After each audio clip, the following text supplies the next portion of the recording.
WhatsApp guys, this is me Lovejeet Arora. स्वागत है आप सभी बच्चों का आज की इस क्लास के अंदर। तो चलिए कहानी शुरू करते हैं इंट्रोडक्शन टू मैट्रिसेस के साथ में।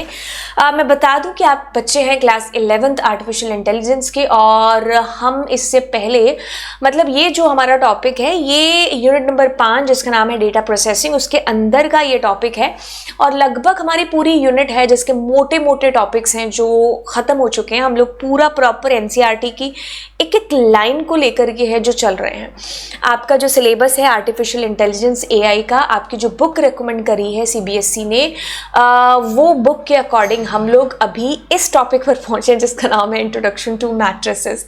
मेरे को लगता है मैंने काफ़ी ज़्यादा एक्सप्लेन कर दिया होगा कि भाई हम शुरू क्या करने जा रहे हैं। उसके पीछे का कारण भी यही है कि आज कितने दिनों के बाद में क्लास हो रही है।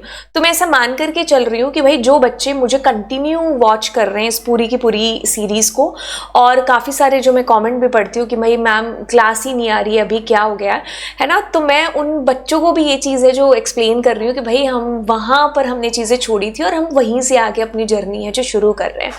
तो चलिए इंट्रोडक्शन टू मैट्रिसेस के साथ में शुरुआत करते हैं। अब देखो क्या है, आप बच्चे अगर 11th के अंदर हो, आपके पास में मान लो अभी मैथ्स नहीं है या है भी, बट आपने 10th तक मैथ्स है जो पढ़ा था और उसके अंदर आपने मैट्रिक्स को है जो ज़रूर सुना था। बस हम उसी मैट्रिक्स की है जो यहाँ पर बात करने वाले हैं। अब देखो क्या है, अगर हम मैट्रिक्स की बात करें तो दुनिया की कोई भी टेबल आपको दिखाई दे रही है, जैसे कि हमने अगर बेसिक लाइफ के अंदर MS एक्सेल तो हमने सबने यूज़ किया हुआ है, उसमें क्या है रोज एंड कॉलम्स हैं जो होते हैं, बस यही क्या है मैट्रिक्स है। लेकिन ये हमारी एक टेबल है, इसको मैथ्स की लैंग्वेज में हम मैट्रिक्स है जो बोल देते हैं। ठीक है, अब आगे चलते हैं। तो आपने कुछ ऐसे से चीज़ें हैं जो देखी होंगी रोज एंड कॉलम्स टेबल के अंदर। अब जब मुझे इसको मैथमेटिक्स के अंदर रिप्रेजेंट करना है तब मैं इसको कुछ इस कदर इस प्रकार से है जो लिखूंगी। मतलब यहाँ पर देखो आपका सिर्फ डेटा है जो लिखा जाएगा, ऐसा नहीं है कि आपके पास में ये जो इसके कॉलम्स की हेडिंग है या रो की हेडिंग है हम वो सब नहीं लिखते। हमारा जो मेन डेटा है जिसके ऊपर कैलकुलेशन परफॉर्म होगी उसको मैथ्स के अंदर इस तरीके से मैट्रिक्स के तौर पर है जो लिखा जाता है, राइट। तो हम कहते हैं कि भाई हम हमारी टेबल को मैट्रिक्स में इस तरीके से रिप्रेजेंट है जो करते हैं। अब इतनी सी बात कि जिसमें हम जान चुके हैं कि मैट्रिक्स है क्या। अब देखो क्या है, क्यों हम इस चीज को पढ़ रहे हैं। अगर हम इसको मैथ्स के अंदर देख चुके हैं तो इसका आर्टिफिशियल इंटेलिजेंस एआई के अंदर क्या काम है, क्यों हम इसको यहाँ पर उतनी इंपॉर्टेंस देकर के पढ़ें। क्योंकि जब हमें पता चलेगा कि भाई हमारे कंप्यूटर के अंदर, हमारे आर्टिफिशियल इंटेलिजेंस के अंदर हम जो भी चीज़ें करते हैं ना वो कैलकुलेशन होती है, वो मैथ्स के ऊपर परफॉर्म होती हैं, वो नंबर्स का मैजिक है एक तरीके से, है ना। अगर आप कहो कि मैं अगर इमेजेस के ऊपर काम कर रही हूँ तो इमेजेस भी अंदर जाकर के पिक्सल्स में स्टोर होती हैं और पिक्सल्स पीछे क्या है नंबर्स हैं, है ना। तो कंप्यूटर को नहीं पता है अगर कि उसके सामने मैं अगर कोई एआई के आगे जो इमेज रिकॉग्निशन वाली है तो मैं अगर उसके सामने एक इमेज लेकर के जा रही हूँ तो वो इमेज नहीं देख रहा है, वो क्या कर रहा है पीछे उसके नंबर्स देख रहा है। तो मतलब आप कह लो NLP है। अगर मुझे अलेक्सा से कोई बात करनी है तो मैं उससे बोलूंगी, लेकिन वो ऐसा नहीं है कि मेरी ऐसे बात, वो पीछे उसको नंबर्स में कन्वर्ट करके फिर मुझे जो रिप्लाई करेगा। तो आप कह लो कि आपने जितनी चीजें अभी तक पढ़ी है ना NLP से लेकर के इमेज प्रोसेसिंग, सब में नंबर्स का खेल है और वहां हमारे पास मैट्रिक्स है जो यूज में आ रही है। मैथ्स के अंदर तो कह लो कि मोस्ट ऑफ द जो भी कह लो कि बड़ी प्रॉब्लम्स हैं वो आप कह लो कि इन्हीं के थ्रू है जो सॉल्व होती हैं। हम मैथ्स के अंदर थोड़ा डीप में नहीं जाते हुए हम एआई के ऊपर काम है जो करते हैं इसके साथ में। अब हमने यहाँ पर एआई के अंदर अगर इसका यूज़ देखना है तो मैं थोड़ा हिंट तो आपको दे ही चुकी हूँ कि भाई इमेजेस जो है कंप्यूटर के अंदर, जैसे अगर इसको हम बड़े तरीके से समझें तो जैसे कंप्यूटर विजन है ना। कंप्यूटर के विजन का मतलब क्या है कि हम अपने कंप्यूटर को, हम अपनी एआई को जो मॉडल है हम उसको आंखें दे रहे हैं, है ना, हम उसको दिखा रहे हैं कि भाई ये एप्पल है और ये वाली इमेज है, ये वाली इमेज है, और उसके बेसिस पर वो हमें कोई आउटपुट या फिर वो मतलब चीज़ आपको जनरेट करके दे रहा है जिसके लिए आपने उस एआई मॉडल को बनाया। अब हम उसको देखने में तो कह रहे हैं कि भाई क्या है कि ये देख करके इसका रिप्लाई कर रहा है, बट एक्चुअल में वो ऐसे नहीं देख रहा है जैसे हम लोग देख रहे हैं कि भाई ये स्किन यहाँ से थोड़ी डार्क है, यहाँ पर उसके लिए ऐसा कुछ भी नहीं। उसके लिए पीछे क्या चल रहा है, किसका जादू हो रहा है, मैजिक हो रहा है यहाँ पर नंबर्स का। और वो सारे के सारे नंबर्स ना मैट्रिक्स की फॉर्म के अंदर उसके अंदर स्टोर हैं, और बस वो मैट्रिक्स वाली कैलकुलेशन है जो पीछे जाकर के कर रहा है। तो आप कह लो कि ऐसी चीजें हैं जो हमारे पास किसके थ्रू होंगी, मैट्रिक्स के थ्रू हैं जो होंगी। कहते हैं कि images are stored as matrix of pixels, क्योंकि इमेज पीछे कैसे बनती है अगर हम कहें तो वो पिक्सल्स के कॉम्बिनेशन से ही बनती है ना। बहुत सारे पिक्सल्स जुड़ करके आपकी एक पूरी इमेज को रिप्रेजेंट करा रहे होते हैं, जो हमने फर्स्ट यूनिट के अंदर पढ़ा भी, टाइनी डॉट्स, है ना। तो अब उनके जो पीछे नंबर्स हैं, हर पिक्सल के पीछे एक नंबर काम कर रहा है ना, वो कैसे स्टोर होगा, वो मैट्रिक्स के फॉर्म में होगा। हम इसको डीप में और देखेंगे जाकर के, बट अभी आगे चलते कहते हैं कि even further calculation on images are done through these matrices as well, क्योंकि पिक्सल के पीछे नंबर सारे कहाँ स्टोर हैं, मैट्रिसेस की फॉर्म के अंदर है। अब वहां पर सारी कैलकुलेशन है जो होगी। अगर कंप्यूटर आगे कोई भी इमेज के ऊपर कोई भी एक्शन परफॉर्म करता है, कोई भी ऑपरेशन उसको परफॉर्म करना है, तो पीछे कैलकुलेशन चलेगी नंबर्स के तौर पर। नंबर्स ही हैं जो कैलकुलेट होंगे और वो सारे मैट्रिक्स की फॉर्म में स्टोर हैं। तो मैट्रिक्स का जादू हमें करना आना चाहिए, जिसके लिए हम लोग इसको है जो पढ़ रहे हैं। When you use any filter on image, matrix calculation are being used for this। जैसे एक बेस्ट एग्जांपल लेते हैं, यहाँ पर आपने स्नैपचैट वगैरह के थ्रू, इंस्टाग्राम के अंदर हम फिल्टर यूज करते हैं, है ना। तो ऐसा नहीं है कि उसको पता चल रहा है भाई तुम्हारी आईज कितनी बड़ी है या जो भी है ना, कहाँ नोज है, नहीं, वो पीछे नंबर्स हैं जो उसको बता रहे हैं। नंबर्स के तौर पर नंबर्स पीछे है ना, तो तब पता चल रहा है कि ये आउटलाइन है, ये बाउंड्री है, ऐसे चीजें हैं जो करनी है। तो वो जो सारी आपकी इमेजेस आपके सामने आ रही है वो पीछे मैट्रिक्स में स्टोर है।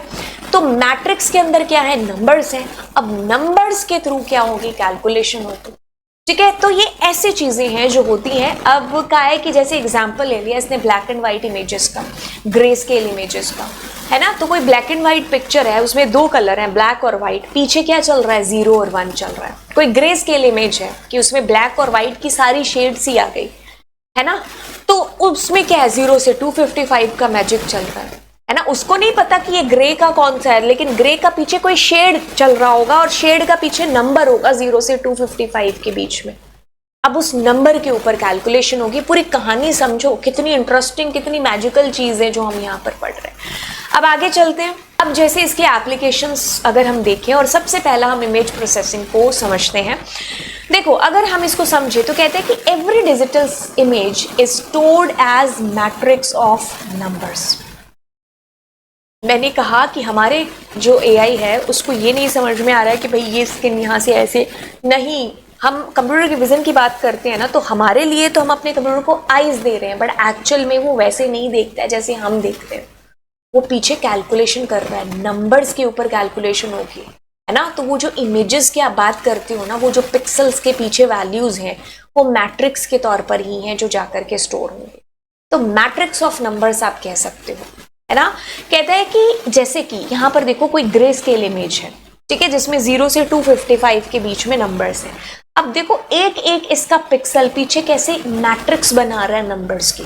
जैसे ये वाली एक एग्जांपल ले लें, तो इसका अगर मैंने इतना सा हिस्सा भी लिया ना, तो इसमें देखो ग्रे स्केल इमेज के कितने सारे कॉम्बिनेशंस आ गए, और हर कॉम्बिनेशन देखो आपके पास में पीछे एक नंबर रिप्रेजेंट करा रहा है। अगर उसको देखना है कि नहीं कि भाई बाउंड्री कैसे, आउटलाइन कैसे है, तो वो यहाँ से ऐसे देख रहा है कि अच्छा हम ब्लैक की तरफ धीरे धीरे ज्यादा है जो बढ़ रहे हैं, है ना। यहाँ पर देखो ग्रे का फीका फीका फीका, डार्क, है ना। तो हम ब्लैक की तरफ है जो ज्यादा बढ़ रहे हैं, तो ये आउटलाइन है ना। मैं मतलब जैसे भी इसको समझे, बट पीछे क्या चल रहा है, मैजिक्स चल रहा है, किसका, मैट्रिक्स का, मैट्रिक्स ऑफ नंबर्स, है ना।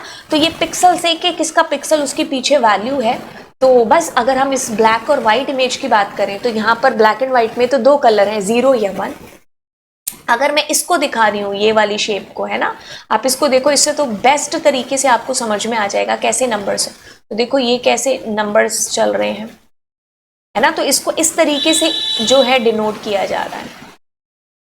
मैं भी सही से नहीं बना पा रही हूँ, बट हाँ इसको इस तरीके से, बट आगे यहाँ पर देखो तो ये ऐसे करके इसकी आउटलाइन है जो बता रहे हैं कि भाई ये आउटलाइन है इसकी, है ना। ठीक है, तो मतलब 0 और 1 के थ्रू। तो पीछे क्या चल रहा है, मतलब जो बेसिक चीज है, जो कंसेप्ट है, वो आपको ये समझना है कि इमेज मैट्रिक्स ऑफ नंबर्स के रूप में स्टोर होती है ना। तो वो नंबर्स पर ही अब कैलकुलेशन है जो बेसिकली होगी। आप इमेज प्रोसेसिंग में अगर कलर्ड इमेजेस की भी बात करते हो तो कलर्ड में क्या है, 3 कलर जैसे RGB, रेड ग्रीन ब्लू। अब इनकी भी क्या है, मैट्रिक्स बनी अपनी 0 to 255, 0 to 255, 0 to 255 अपने नंबर्स की, है ना। तो अब इनके कॉम्बिनेशन से बाकी सारे कलर्स हैं जो बेसिकली बनते हैं। बट अगर हम इसको भी देखें तो इसमें भी क्या है, मैट्रिक्स ही है। Even coloured images are stored as matrix, although इसमें मल्टीपल मैट्रिक्स है जो बन गई है। ठीक है, RGB coloured format we store 3 matrix, 3 matrix इसमें अपने अपने कलर की हैं जो जाकर के स्टोर होंगी फॉर 1 इमेज।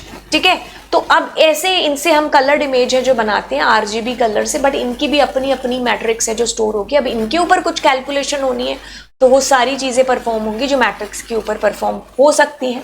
अब जैसे हम इसके एप्लीकेशन ऑफ मैट्रिसेस AI के अंदर देखें कि रेकमेंडर सिस्टम कैसे होता है, कि अगर आप कह लो कि भाई अलग अलग एज के या अलग अलग कह लो कि भाई पर्सन है, तो वो अगर अपने मोबाइल में या नेटफ्लिक्स में, यूट्यूब में, उनको उनके तरीके से खाना है जो परोसा जाता है, मतलब उनको उनके तरीके से उनका कंटेंट है जो परोसा जाता है, जिस तरीके का वो कंटेंट देखते हैं, है ना। तो ये सारी चीजें कैसी होती हैं, जैसे मान लो 2 यूजर हैं, उनमें से एक यूजर ने DDLJ और कुछ कुछ होता देखी है और दूसरे वाले यूजर ने सिर्फ DDLJ देखी है।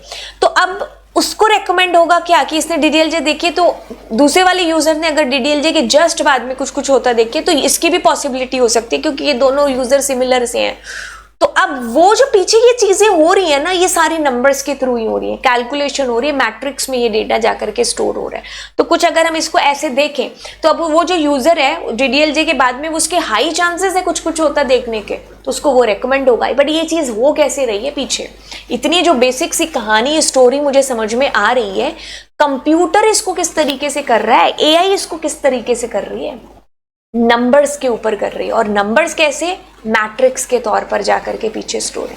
जैसे अगर हम कहें कि यहाँ पर रोज क्या है, matrix is use to connect, rows क्या है, मान लो यूजर है, कॉलम्स क्या है, सारी आइटम्स हैं। ठीक है, जैसे अगर हम इसको आम तौर पर समझे कि हाँ ये टिक टिक टिक लगा दिए कि भाई ये यूजर ने ये देखी है, फिर इस यूजर का ये, तो अब देखो पीछे पूरा वो आपको कैसे रिकमेंड होगा आगे चल करके, इतने यूजर्स का, ये तो 4-5 यूजर्स का डेटा है, पीछे क्या चल रहा होता है, इसके नंबर्स चल रहे होते हैं, मैट्रिक्स के ऊपर जाकर के इनका डेटा है जो स्टोर होता है। अब उन नंबर्स पर ऐसे कैलकुलेशन होती है और फिर एक निकाला जाता है निष्कर्ष कि भाई ये यूजर इतने सिमिलर से हैं, ये 3 यूजर इतने सिमिलर से हैं, इनको ये वाली जो है मूवीज रेकमेंड हो सकती है, ये वाली रेकमेंड हो सकती है। तो इस तरीके से पीछे क्या चल रहा है, मैजिक चल रहा है मैट्रिक्स का, नंबर्स का, है ना। तो सारा डेटा क्या है, मैट्रिक्स के तौर पर स्टोर होगा और फिर उन पर वो ऑपरेशन है जो परफॉर्म होंगे। एग्जाम्पल ले लो आप, चाहे NLP का, मैं और आप अलेक्सा से, सिरी से बात कर रहे हैं, है ना, हम उनसे बात कर रहे हैं, हमें तो वो समझ में आ रहा है कि वो क्या बोल रही है, लेकिन हमारी बातों को वो कैसे समझ पाती है, नंबर्स हैं, सारी की सारी हमारी जो आवाज है वो जाकर के नंबर्स में कन्वर्ट होती, मैट्रिक्स बन जाती है नंबर्स की। अब उसके ऊपर ऑपरेशन है जो परफॉर्म होंगे। NLP जैसे चैटबॉट है, गूगल ट्रांसलेटर है, मैं अगर इसके ChatGPT से भी बात कर रही हूँ, है ना, तो वो सारी चीजें मेरे पीछे कैसे चीजें कैलकुलेट होती है, नंबर्स का magic. Words are represented using vectors. अब देखो वेक्टर्स क्या वाला है, कैसे इसने कहा कि भाई ये वेक्टर्स के तौर पर जाकर के रिप्रेजेंट होता है। देखो क्या है, अगर हम स्केलर वैल्यू की बात करें तो हम एक नंबर की बात कर रहे होते हैं। वेक्टर मतलब आप कह लो कि ये मैट्रिक्स का ही एक हिस्सा हो गया आपका, है ना, तो 1 डायमेंशनल हो गया। तो इस तौर पर हमारा डेटा है जो जाकर के एक एरे है जो एक तरीके से बन जाता है। 1 डायमेंशनल मैट्रिक्स को ये क्या बोला है, वेक्टर बोला गया है इसके अंदर। बट अगर इसकी 2 डायमेंशनल होगी तो इसको मैट्रिक्स बोल देते हैं। अगर मैट्रिक्स में मैट्रिक्स यानी कि नेस्टेड मैट्रिक्स है तो उसको टेंसर बोल दिया जाता है। ये तो नाम है जो आपको समझने हैं। बाकी समझने वाली बात ये है कि NLP का एग्जाम्पल दे रखा है, चैटबॉट है, या मैं अगर ChatGPT से बात कर रही हूँ, मैं अलेक्सा से, सिरी से बात कर रही हूँ, है ना, तो ये जो वर्ड्स हैं पीछे, इनका भी एक वेक्टर है जो बन जाता है, नंबर्स पीछे है जो बन जाते हैं, उसकी भी एक मैट्रिक्स का एक वेक्टर क्या होगा, मैट्रिक्स का हिस्सा वन डायमेंशनल हो गया है ना, 1D, तो उसकी एक पूरा वेक्टर बन जाएगा। अब उस वेक्टर पर कैलकुलेशन है जो होगी, जैसे आरजीबी की हमारी अलग अलग मैट्रिक्स बनी है ना, आर रेड कलर की अलग, ग्रीन की अलग, ब्लू कलर की अलग, वैसे क्या है यहाँ पर भी हमारी टोन है, पिच है, कैसी मतलब आवाज है, कितनी टोन से आ रही है, तो उन सब का क्या है, वेक्टर बन बन करके वो डेटा स्टोर करता है, उसके ऊपर फिर प्रोसेसिंग है जो आगे चल करके होती है ना। जैसे कि इसके अंदर एक एग्जाम्पल, इसको एक बार थोड़ा सा सही कर लें। एग्जाम्पल कहते हैं कि if the word artificial intelligence AI word appears 3 times in a document 1 और 5 टाइम्स इन अ डॉक्यूमेंट 2, तो इसका कैसे जो है वेक्टर बन रहा होगा, ऐसे बन रहा होगा 3,5।